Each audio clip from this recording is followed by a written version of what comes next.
aren't looking to fight each other, really just want to loot up, get as much as they can, and then rotate straight into the middle of zone. And I think it really fits these three players' playstyle particularly, because while they are necessarily known for being able to take those fights and take the 1v1s, I would say all three of these players generally struggle in kind of converting on early game fights, at least on a consistent basis. But right now, you do see Stretch was edging in over a little bit. We are going to flip on over to Claw, who's way out on the edge of that boat. Yeah, way on the edge of the boat. Looks like someone's with him as well. Someone's kind of boxed up and has eyes on it, so not really sure how he wants to play this one. He's got two people with eyes on him right now, so he's got a decent amount of loot. Only got the grey shotgun, unfortunately. This player is kind of aggressing him, but doesn't know where he is. Uses that as to his advantage. I'm assuming this player had to have known he was here. Shark! That is not the kind of player I'd expect to see that mistake. I have to think he knew he was there, so just running straight in with kind of no information, no idea where he was a bit of a misplay there, and that's not how you want your game one to go in a Heats qualifier. And that's one of the biggest thing in solos in particular, as, needs to be careful about that shark not gobbling up all that loot. They aren't called loot sharks for no reason, but you can see hitting that glider. Prioritizing getting to the center of the zone just grants you so much opportunity, because those first circles, we talk about the storm circle numbers. If you look in the bottom right hand corner, we're currently on the first one. The first four are always going to be inside that next safe zone. What that means is the farther central you are, the better chance you have of getting the next zone on top of you. Once we're into the fifth zone, and then after that, the safe zones will begin to go outside of that safe area, and that's when we get into the moving zones. So when the players early on, what they're looking to do is they want to get as much weaponry as possible, get as many mats, and then start heading towards that central location, because players will post up on the edge of zone and then try and gatekeep them out or set up these ambushes, as Tacky goes to work there with the epic pistol and doesn't give Backety even a moment to breathe. That weapon's so strong right now. Looks like he's kind of stalking his opponent right now inside this little barn. Looks like they're using a med kit or a bandage, and unfortunately this player's coming out with no shield. Did put up the wall, but gets one shot through. A very big headshot multiplier, and there it is. Paper gets on the board with his first point. That's going to be his first point of the game on the elimination.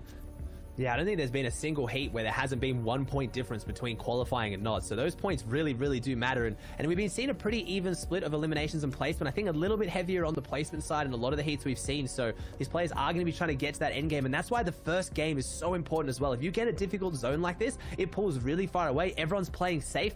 It can be very difficult because you have to make this whole distance up as you rotate from south to north. And you have to do it all while getting damaged and trying to avoid these other players getting damaged on you. It's a tall ask, but Boy's doing a good job here, and he gets the headshot snipe onto Eclipse. Someone I was just about to say that I've talked to personally about struggling a little bit during his qualifiers trying to get to this point, and I really wanted him to have a good day, and that's not how you want to go down. And while it might feel awful to get one off of the rip, when you have one in the mid game and you can catch somebody like that, it turns around games. And in Europe, we saw somebody able to convert that into a victory royale off of the loot they get from this pick. So it might end up being a big one here as we see that storm surge warning start to tick over. Yeah, Kibit's in a fight here now. I believe it was Trank as well, trying to just break inside that top 90 threshold. Only 10 players have gone down in this lobby so far, and the game has already been going for so long as Kibit's trying to make it 11. He does, takes down Trank, he goes down. That's his first point on the board as well.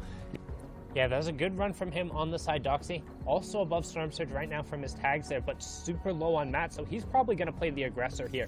He needs the refresher. He needs to be able to get more off of this, and we talk about this staying for a second or potentially getting shot as Kipitz trades more down with him on that legendary pistol. The high rate of fire, as well as the non-nerf headshot multiplier. Oh! Doxy finds Kipitz, and that's the gap we were talking about. You stopped for a second. He didn't need those tags. He didn't have to pressure Doxy out. Fun fact, it is activated in every single playlist. It's just normally the players will end up falling. What it does is it punishes the players who have the least amount of damage done to opponents. It will come down, it will do 25 damage every 10 seconds to you until you have hit a certain number of players remaining. That number in zone number 3, which you can see in the bottom right hand corner, is 70. So that's up in the top left. 10 more players are currently taking 25 damage every 10 seconds. So you can hope to outlast it by burning through utility, but more often than not, you're looking for picks, which can also be punished, as Serbs punishes Ritual there, and he's going to get a huge refresh and tons of material right on the edge of zone, Aussie. on known as Zate's Hill, and Zexro coming over the top now, missing his shots. Very unlike Zexro in this situation, missing those tack shotgun shots point blank, but putting some damage on his opponent as he looks to maybe keep aggressing forward. I know he cracked the shield off this one, and he's going to sit here and wait a little bit. He's still got his crash pads, and no, he does. He gets in and he takes out Scrubs, closes out the fight, and gets another big refresh. Zexro missing the shots, but like I said, Zexro very well known for his phenomenal aim, so managing to capitalize on that next fight, and he's got 2 points on the board now. Paper. No more big shields, so going to be at that 150 effective HP. 69 players left. Storm Surge has finally now turned off, and that's been one of the longest Storm Surges we've seen in a hot minute. Yeah, that was 10 people that had to go down to Storm Surge, and it was going for a long time. So those players were holding off with their meds or just getting tags and trading it off for each other, because that went for a long time. And I was just going to comment there how good Stick's positioning was to rotate back around and make sure he went for the wall to put the enemy between him and another enemy. It's kind of like a pincer movement, and that's what really enabled him to get that good elimination, as Binny and Zucky, two players who are very, very weak. Only 21 health in a storm damage that's doing 2 every second. He only has, what, maybe 6 more seconds to survive this one. That's it. 3, 2, 1, last one. Oh! He gets the shot at the last minute. Binny falls. Zucky just gets the damage 1 second before he goes down. That extra siphon, but all it was the 1 point as Slacks cleans up both. But like we said, 1 point can be the difference, and it's going to be a big difference for Binny, who now falls with only 1 point on the board for placement thresholds.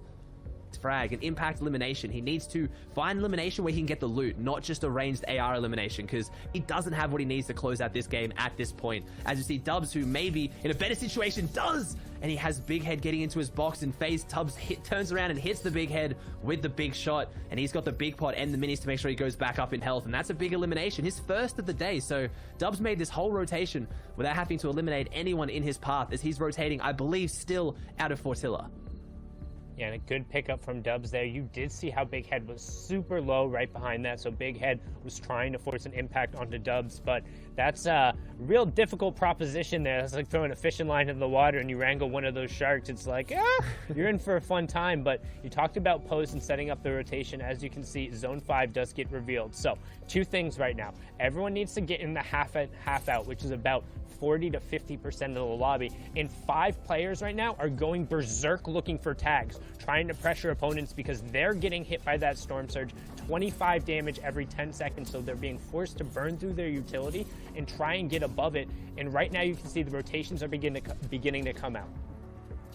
Yeah, the rotation's coming out now. Pose needs to maybe get a little bit of damage too. 52 above, 4 players go down. Not too risky, but those kind of times where you think you're safe is when you're not. And there it is though. Never 5 falls, and Pose gets another elimination. 3 on the board, kind of shaping up as one of the more aggressive players in the lobby, or just a smart player who can kind of identify easier eliminations, because I feel like he hasn't had to work too hard for them. There haven't been any too overly aggressive pushes. As we shoot in with Booger now, as I saw also Stretch fell in the feed, so the player that I was hoping to kind of have that big run and pick up another big title in his back pocket, unfortunately has fallen as Booger making his way through. And as you can see, as Sundown alluded to, so congested, and Storm Surge is still active. Sundown, there it is, just going to get turned off right as you say that, with the solo World Cup champion picking up an elimination, not able to convert on the mats on that, and he's hurting a little bit here. Has a decent amount of wood, but otherwise his hard mats are really desperate, and without any utility, it means he has to find an elimination if he wants to keep going.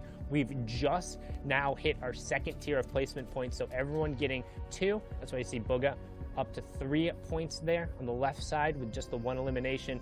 Now we're moving into the late game. Full moving zones will be going on. Every safe zone will be fully outside of the new one and get smaller and smaller. 9 in total as we hit 6. Simple, currently up on the high ground control, has crash pads, tons of shield, and the shockwave launcher, and Kit's mythic charge shotgun. This is all the control in the world. That plus a launch pad means it's going to be really difficult to force him out here. The only thing he's missing is consistent materials, which means he's really going to rely on linking onto other people's builds if he wants to stay on high ground control. Yeah, that's a big fight there. When you have Kit's mythic loot, you need to capitalize. If he went down there just to a simple just right peek with a shotgun, he would have been really upset with himself because he needs to capitalize on this loot. If Simple is dropping caddy corners today, we've seen the same story time and time again. When you walk away with the loot, you can have a big game, but you have to have those big games, and almost comes down to him coming in. He doesn't use either of the mythic weapons though, just holds out the legendary AR, and Simple gets one elimination again on the board, and he gets to hold on to that kitty loot, and that's who we're gonna have to watch out for. That mythic shockwave launcher has shown its strength time and time again in this series, and looking to do so again here as Pose has now made a great rotation as well. Has 3 crash pads now, only 21 builds and a player in his box. Gets out, chooses not to go toe-to-toe with a shotgun, just rotates out with really, really nice edits and gets out of the box as he's got to keep making his way forward as he's running really low on mats. 11 builds left, uses the crash pad to get away from those opponents, but kind of a last-ditch effort as he looks like he's running out of control. Maybe gets a bit of breathing room now, and zone goes back. That's a big buffer of breathing room. You can see that second rotating zone now going back behind him, so he gets a little bit of a breather, but then pushes forward. Pose needs his elimination. He has 0 builds left, 2 crash pads. He's going to maybe get both minis off. No, only gets 1 off. Trying to find this shot. Is Pose game going to end right here? Needs to do something big very soon, and there it is. Big. He does something big. Gets elimination. Doesn't get any of the builds, though. So now needs to do something big again, Sundown. Yeah, IGL Entropy going down there just outside the top 30 Pose. Now just riding around on the low ground. And we've talked about this before. This is a position where you have to go big if you want to stay in the game. 0 builds, but he finds one and he finds 2. The low ground of the Storm is just a breeding place for all of these eliminations. He's going to pick them up over and over again, just being manufactured, being funneled directly into him. He's going to pick these up, finding 2, but now only on 5 builds. We have Ace, 1, XX, 7 Pose on the bottom ground, going to be able to continue running this through. And you can see everyone else on the wide on the left as Ace continues. Avery going to the far side of the zone. Liquid Gabe still up as we're closing in on the top 10 there. You can see Pose picks it up as we're inside 8, and then he goes down. Checking on the wide there. You still have Ace up on the high ground. Adrian, Coop, Avery, Tenzian, and Gabe as well as in the lobby. That's your top 8. I think Ace might have this one as well, because I'm pretty sure I saw Simple go down with the Shockwave Launcher outside of Storm, so I don't think Kit's Shockwave Launcher is in this lobby anymore, which means Ace has a lot more high ground control than what he would have otherwise. Only 8 builds left, though. You touched on it earlier. He needs to use old builds here as much as he can, because he doesn't have a lot of builds to keep his way through, and that SMG is going to town right now. It is doing work. Ace getting another elimination with just the green SMG. He also still has his green tack in the back pocket. 4 eliminations, only 5 builds left. Avery in this one as well, so he needs to be careful. Avery makes a play for high ground with the grapple gun, I believe, and unfortunately, it is too little too late. He can't take it out, and now Coop, Gabe, and Ace are in a 3-way competition here. 1v1v1 for the first game, and we've seen this. If you get a big game in game 1, you can almost get close to qualifying off that with 20 points on the board with 5 games remaining after this. Ace getting shots down from above. He does. No, Coop picks that one up. It is now 1v1 Ace and Coop. Can Coop close it out from the low ground? Doesn't have the health and shield advantage, but comes up with a crash pad. Gets a big charge shotgun shot, but it does not land. Ace finishes him off with that higher fire rate with the tac shotgun, and he picks up the first game 6 elimination victory royale. That's right. Yeah, after this classic game, we'll look at who's actually on top of those standings. Zeke, you're mentioning Ace. Is there anyone else here that you recognize from seeing these standings over and over again every day?